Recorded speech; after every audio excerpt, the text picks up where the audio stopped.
Hello and welcome. Jessa here. I have sat down to record this so many times, and I've questioned myself over and over about how to begin, about having the right music or having music at all, or having the right intro or the right outro, and I have finally decided to stop worrying. I have decided to sit down and to share what I believe and what I know, and what I know for sure will help others, feel more seen, and to do it as authentically as I can, and to stop stressing over what I do and do not know. I'm here to share with you the things that I have discovered in this life, and to help you understand that you too, like me, have a story to tell. And whether you want to share it with the world or not is your prerogative. But you do have a story to tell, and it is a powerful story that if you were to sit down and to write it out, that I know for sure it can support your life. It can help you better understand not only yourself on a much deeper level, but it can bring forth self-forgiveness, self-love, self-understanding, awareness, and consciousness on a whole nother level. And then you start taking and implementing the other tools that we learn along the way. I was told recently that we shouldn't be focusing so much on looking back, trying to figure out where it all went wrong. And here's the thing. It's not really about where it went wrong. It's not really about you being broken. You're not broken. You're just trying to be conscious, be aware of yourself and the world around you, and how you got to this place in time so that you can feel in more control of your future and where you're going next. Because honestly, from what I have figured out thus far, this life is a journey of self-discovery. Learning how to love yourself. And it can be a beautiful thing if we give ourselves the grace to do that. And so today I'm going to sit down and I'm going to tell you a little bit more about me and how I know this. How I know that if you rewrite your story, you can rewrite your life. So to start you off, I was born in northern Indiana and grew up in a very small town. And I spent a lot of time outdoors. And I got very well acquainted with Mother Nature at a young age. And it's something that I am so incredibly grateful for today, is my relationship. Truly my relationship with Mother Earth. And how connected I feel when I am in nature. Not just to the earth, but to myself through that. And this deep-rooted understanding that I am Mother Nature. And it makes me feel abundant. It makes me know that no matter what, I will always have this deep rooted feeling of safety. And if I take the time and ability to tap into my own limitless light and love, that just like Mother Nature nourishes me, I can nourish myself. And that's where I can best understand self-love. And so I grew up spending a lot of time outside, so I just naturally was born into a life that allowed that. Some people are not allowed that. I'm so grateful that I didn't have to learn how to accept nature. It just was. It was part of my daily life. But I was raised by two very, very hardworking individuals. And I mean blue collar, working in the dirt, shovel in hand, hard labor workers. And I saw that as this beautiful thing. I saw that as like, wow, if there was like one value that my family held just like as strongly as any other, it was work. It was the American dream. No matter what you wanted, if you worked hard enough, if you put in the work, you could get it. You could get what you were after. And then, of course, as I grew and aged and saw the ways of the world and saw, or, realized that some people don't work much at all and they just have everything. And then other ways around, some people are digging themselves into the earth early through hard labor and not getting anywhere. But that's a whole nother segue. So I grew up in northern Indiana, and I immediately, just like all of us do. And that's what I mean when this is where it really helps you to sit down and to write your story. See, I did that. I sat down and I wrote. In 1985, I was born too.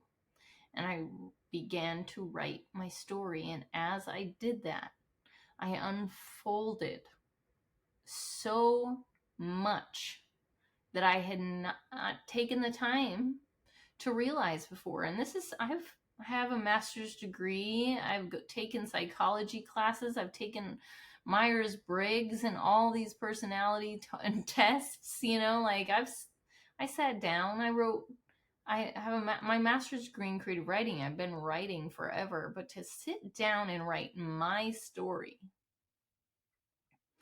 it did a real number on me. Because I was able to see patterns. I was able to see limiting beliefs. And it's not like I didn't know that I had certain patterns or certain limiting beliefs, but where they came from, where they stemmed from. And that allowed me to think, okay, I'm not at fault. Because that's what it is, right? We're blaming ourselves all the time for everything. But you're not. It's not your fault. Some of this is woven into the fabric of your DNA. It's in your bones. It's been carried down the line for generations. And so I sat down and I began writing. And I wrote out, where I grew up, how I grew up, to the parents that I grew up with. And then I began telling just a few random stories. And I still have a lot more to share. I still have a lot more to write and a lot more to learn as I go. And it's a lifelong learning, this self-discovery. You can go back. It's like when you go back and you rewatch a movie that you've seen 3 or 4 times, and there's just this new random thing that you've never noticed before. All of a sudden you notice it. Oh, I never noticed that before. And you'll do that for yourself. And you'll recognize different things. And all of a sudden you'll have these epiphanies and these aha moments, and you're just like, wow, that's interesting. So that's why that happened. So that's why so-and-so did this. And you got to be smart about it, because trust me, if you're not, you can fall back into this like resentment. Well, if they had not done that, then this would not have happened and we wouldn't be here today. Da da da da da da da. You can't do that. You have to know that things have worked out as they worked out, and that holding on to regrets and frustration and resentment isn't helping anybody. And that's why I offer myself as a memoir writing guide.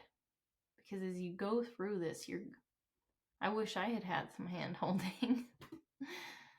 But you may want someone that can help you as you work your way through it.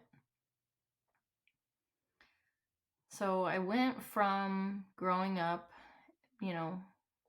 in northern Indiana, small town America, all those same ideals. If you grew up in America, especially in the Midwest, you will understand. Small town, everybody knows everybody. There's a limiting belief that comes just with that. And we're all trying to fit in and do our best. I grew up in the 90s. So you can already kind of wrap your head around the time frame. And then I joined the Air Force right out of high school, 2 weeks after graduating. I didn't want to go to school. I didn't think I was smart. I thought I was creative. But I couldn't, make a life out of being creative. That wasn't practical. And have all my own limiting beliefs around that one too. And I didn't think I was smart. I didn't want to go to school. I knew that I could work. Well, that's what I knew. And so I joined the Air Force, and I went from the arms of my mother to the arms of the United States government. And I did a 4-year enlistment where I deployed once to Iraq. And at the end of it, I got pregnant, got married, and was in, because of my husband was active duty. But then I shifted into role of wife and mother, still attached to the Air Force. And I had always been a people pleaser. I had lost my self-worth at a very young age, unless it was tied to work. If I could work, then I had self-worth, then I was worthy. If I could accomplish things, or if I could please those around me. And just as so many of us do, I was comparing myself to everyone else and trying to see where I could fit in and how I could change and shift and morph myself. And I was, I'm an empath. Wanted to make everybody else happy. And I was feeling everybody else's emotions and feeding into them and all of those things. And I continued to do that in my marriage. I took on the persona of whoever I was with. So I took on the persona of him and his family, and therefore ended up feeling what? Not only did I feel worthless because I wasn't working, I was a stay-at-home mother and wife. And yeah, that was a lot of work, but I wasn't bringing home a paycheck. So it didn't count. Not in my mind at the time. And then I didn't do things the way they did things because we were from two completely different backgrounds, two completely different cultures. We were not necessarily a match made in heaven, that's for sure. And I my self-esteem, my self-worth, all of it just plummeted. And then I was in a environment where I didn't feel seen, heard, or loved, because I was trying to be what everybody else wanted me to be, but at the same time being somewhat stubborn. I was still a hippie. I still wanted to run around with my bare feet, and they hated that. So it's just like this weird, like I was trying to hold fast to just certain values and some particular ideals, while at the same time bending over backwards for other areas. And the point is it didn't feel authentic. I didn't feel seen, heard, or loved. I didn't feel accepted for who I was, because I wasn't who. How could I feel accepted for who I was when I wasn't showing up fully as myself, for myself, with love for myself? I'd given that up a long time ago. It's not their fault. It's nobody's fault. And that's the thing that we all have to recognize, is that we can't be pointing fingers. We cannot point fingers and say, well, so-and-so. No. So-and-so is doing the best that so-and-so can do, while you're doing the best that you can do. So I'm trying to get through this a little fast and failing at it. But so I'm in a marriage. I'm unhappy. I'm having babies. Trying to figure out motherhood. I have my highs. I have my lows. My self-worth is non-existent. But I put a smile on my face. I'm optimistic. I'm Mrs. Positive. I paint and I write and I do my things, and I try as much as I can, as much as I know how at that point in time in my life, to be me. Wasn't like I was a complete... No, I mean, if you look back in the pictures, you would think we were all super happy. But that's the thing, right? No, we take pictures of the happy moments. Or we put a smile on our face even when we're not happy, to make it look like we are. So we have our ups and downs. We almost get divorced a couple times. Once, very close, but we power through.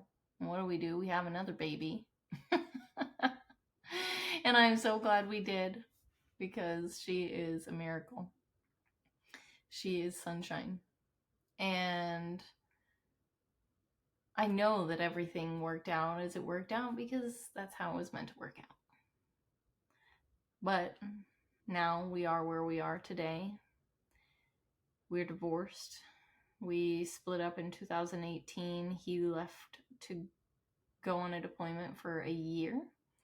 And while he was gone, I graduated with my bachelor's degree in English with 2 minors in art and creative writing, and made all of these big goals. For the first time in my life, I felt like, wow, I can do so much. I can take on the world. I had stepped out of my role of wife and mother and into this new realm of possibility. I thought my future was all about my career and what I could bring forth in my life through that career.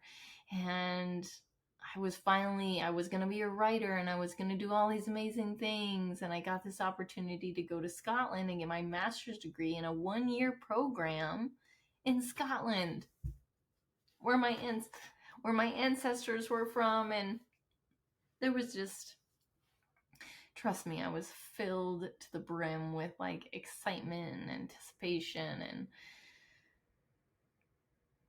and I leaned into that while also leaning into this feeling of I haven't felt worthy. I'm not a good mother. I haven't been a good wife. I haven't been a good person in my previous, life. I wasn't doing well at anything else. I was finally feeling accomplished and feeling good about myself because I had went back to school, and guess what? I was working while I was going back to school, accomplishing and getting good grades. I was bringing home money because I was using my GI Bill. I had all of this goodness coming my way in this one way. But then my marriage had failed. My kids were struggling in school. And I blamed myself. It was all my fault. And it was the best thing for them, for me to go get my degree and, learn myself and get to know myself and better myself and all these things. It was the best thing. Yeah, I do believe that, because I'm definitely better off than I was then, now. But at the same time, I was doing it because I saw myself as a failure as their mother. I had failed them, and they would be better off without me. And there's this thing that happens when you get a divorce. You get a divorce if you're like me, because it's the only option in your mind. You can't stay. It's not good for the kids. It's not good for your heart. All of those things. And you know that things will be better on the other side of it. But at the same time, everything crumbles, because I had spent 14 years building that marriage, building that life, being mother and wife. And I lost that. I stepped away from that, and my entire life shifted, and therefore felt like it completely crumbled. Felt like it was just like, okay, now what? Blank slate. Because not only did I get a divorce, no, I left the country and flew to Scotland to get a degree. Yes, to better myself. Because the best thing for them was for me to go better myself, so that I could be better for them. So that I could get a job and make money and have a career and all the things. He came back from his year thing. He had already been gone. My son was 12. Out of those 12 years, he'd been gone 6 of them. Of course, I could go for 1 year. He'd been gone for 6. So I gave myself some grace there. And I told myself all those feminist stories, If it was him, nobody would say anything. But since it's me, all these excuses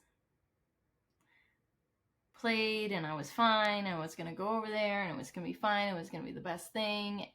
And I was going to go on this wild adventure in Europe and find myself and become my highest self. And I had all these images in my head.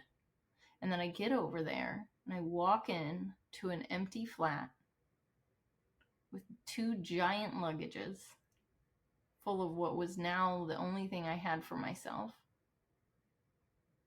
and crumbled into a pit of guilt and pain and loneliness, and just, I could not, how did I get there? How did I become a runaway mother? How was I in a completely different country from my children? How did I accept that? Who had I become? Divorcee, 3 kids. I was wrecked. And what did I do? I did everything I could to distract myself. I was in school. I had a new boyfriend. Tried to distract myself with that, of course. But it didn't matter, because guess what? When I left, it was January 2020. And we all know what happens. Very shortly after that, COVID-19 locks down the world. And I have nowhere to go. And I can't. I tried to hide. I tried to hide in a bottle of whiskey.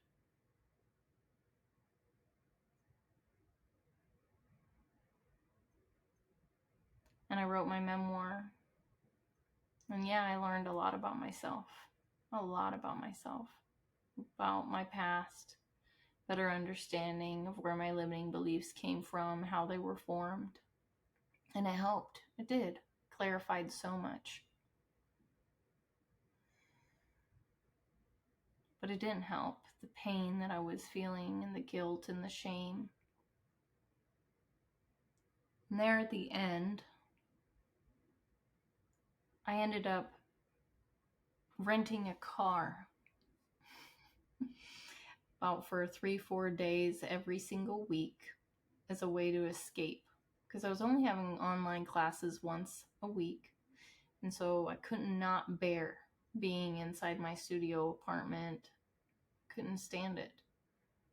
I had Scotland out there. I had came to go explore. I had to go explore it. So I'd load up that car with blankets and pillows and just enough food, with my books that I needed to read, and my pen and my paper and my laptop. And I drove and drove all over that entire country. And I would get out. I would drive, and then I would get out, and I would hike all day. There wasn't much sunrise. Like the sun would come up at like 9 and set at like 3. So I had like 9 to 3, and I would be out hiking in the middle of, no one else was out. You couldn't go out. I was not supposed to be out. But I was out there scouring the hills of Scotland, climbing the highlands, marching through the woods and getting lost.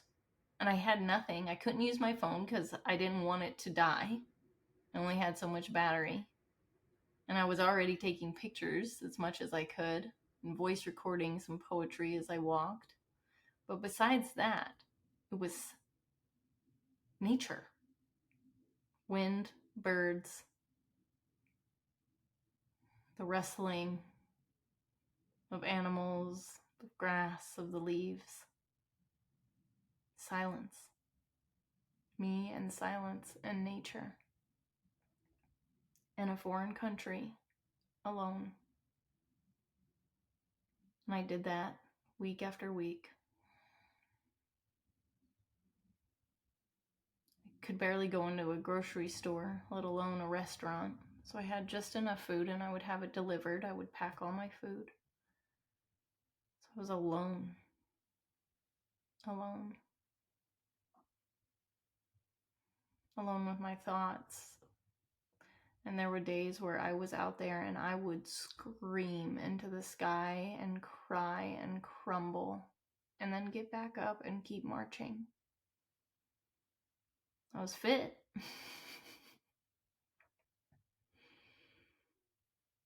If you look at the pictures, you'll see a big smile on my face, in most of them. I was on an adventure.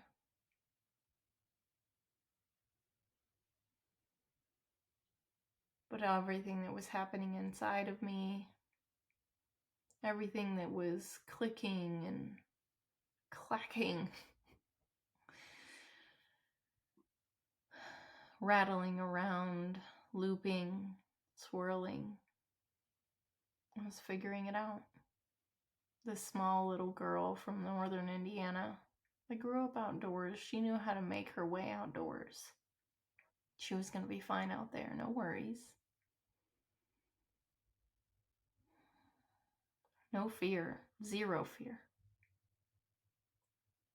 At least not for my physical body.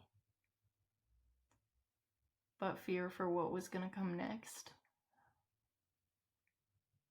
And I had started applying for all kinds of jobs, thinking about starting up my freelance writing business, being a travel writer, all kinds of different things.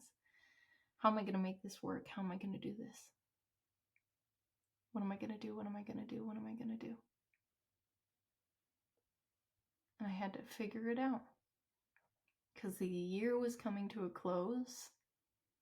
And I started imagining all of these come home.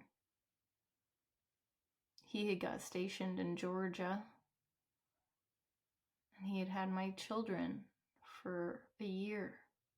I still talk to them Monday through Friday, usually in the morning before they went to school, for a few minutes.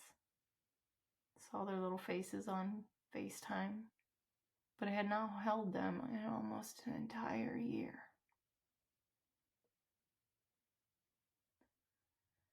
I got home. I was able to get back at the end of December before Christmas. I walked into that airport and I heard them yell, "Mama." I crumbled. I crumbled, they crumbled. We all crumbled. And that was my homecoming. But I didn't have a home. That was their home and not mine. I didn't have a place to go, and luckily he let me stay. But I had to figure out what I was going to do, because he wasn't going to stay in Georgia. He was going to get restationed. Where was I going to go? I had to figure it out. And it wasn't like it was going to happen. I still hadn't gotten a job. I had applied probably to 150 jobs. Rewriting and crafting cover letters and my resumes. It was like the universe did not want me to have a job. And then I started working for my dad in Florida. It wasn't too far away, about a 7-hour drive, and I was able to go up and down, back and forth every 2 weeks to see the kids. I was running a bulldozer for my dad. Power washing boats and trying to start up my freelance writing business, and I got a scholarship to Martha's Vineyard Institute of Creative Writing. And so I went up there for a week. And while I was there, it was his month with the kids. He had June and I had July. I stayed up there. I slept in the car and I did my whole exact same thing that I had done in Scotland, but I did it in Massachusetts, all the way up to Maine, New Hampshire, Vermont, back down. I was back out there in the wilderness, and that was the one place I felt like I was okay. But at the same time, I was out there alone and lonely. And still just screaming into the sky, asking God, universe, source, whatever, something, help me. Help me know what to do. Help me to know where to go. Help me to figure this out. So the next thing I know, my boyfriend had gotten stationed in South Carolina, so I wanted to go and be there with him, and it wasn't that far from Georgia. I could have my kids every weekend, and it made sense. So I just started following whatever made sense. Next thing I know, I'm And I got a job as a distribution center manager, not what I wanted to do, but it was something. It was going to pay the bills. I was going to be able to pay rent and have an apartment. That didn't work out. And then I got hired at Sachet, a non-alcoholic bottle shop of all things. This whole new thing, this mindful drinking, it sounded so wondrous, and all that hiking and exploring and writing my memoir of my mind and my heart had started filling up with like this idea of adventurous writing retreats. And I was like, mindful drinking, this would be perfect to go along with my retreats. And so I dove headfirst into it and learned everything I could. And then my kids got stationed in Texas, too far away. I still wasn't stable enough, making enough money to take care of them full time for myself. And because of my pride and guilt and everything, I had pretty much just let him take them. I mean, we had half and half custody, but I still didn't see my self-worth. I still didn't see myself as worthy of them. And they were better off with him than with me. That was the story I played as I signed the papers. And it has just been one lesson after the other. But I fell in love with yoga and meditation and breath work. I fell in love with myself slowly, through finally figuring out how to honor that little Indiana girl that I had once been. The original her, before I abandoned her for everyone else. I took her in my arms while I was out there in that wilderness, and I cradled her and I loved her back to health. I wrote her back in my stories. I wrote her and brought her forth into my life today. And all the versions of myself, I have taken them age by age, time by time, by the hand, and pulled them forward and said, "You are with me. You're not alone. You are with me." And they are here with me every day, and I am loving them every day. And sometimes I falter, and I say, "It's okay. You're with me."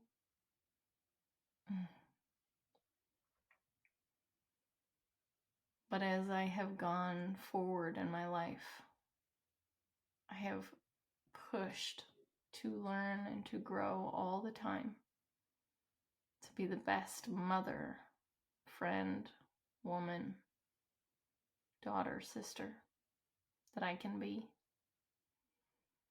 I have learned so much, and I am so grateful for every failure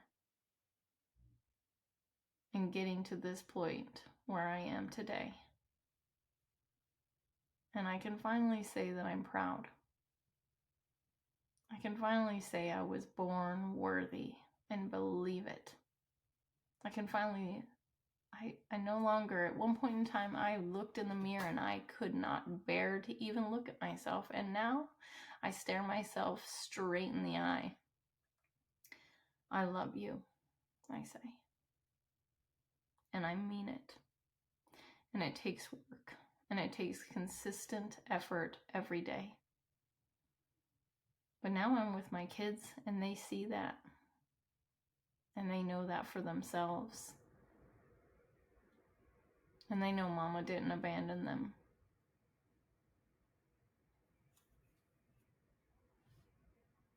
And now I'm teaching yoga and teaching about mindful drinking and all the alcohol-free products. teaching meditation, teaching writing. And I'm writing and I'm painting and I'm sharing my soul. And damn if it does not feel amazing.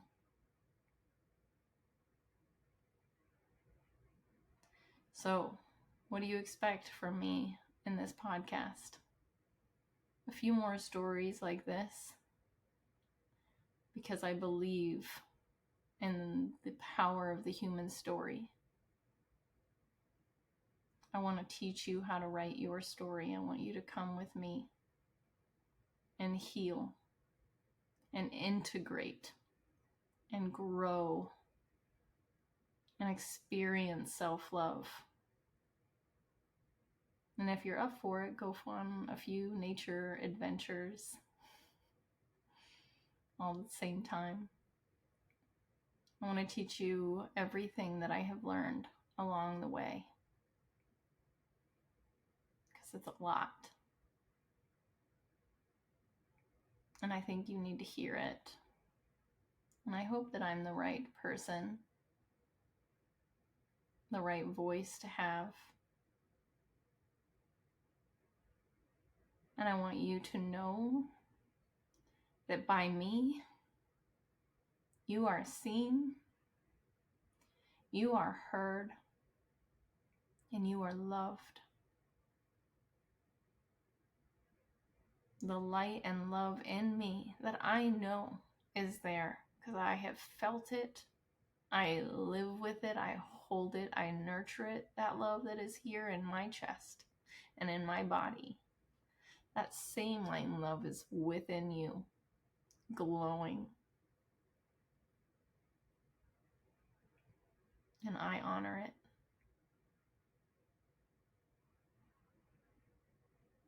Because just like I am nature, you are nature. See you next time.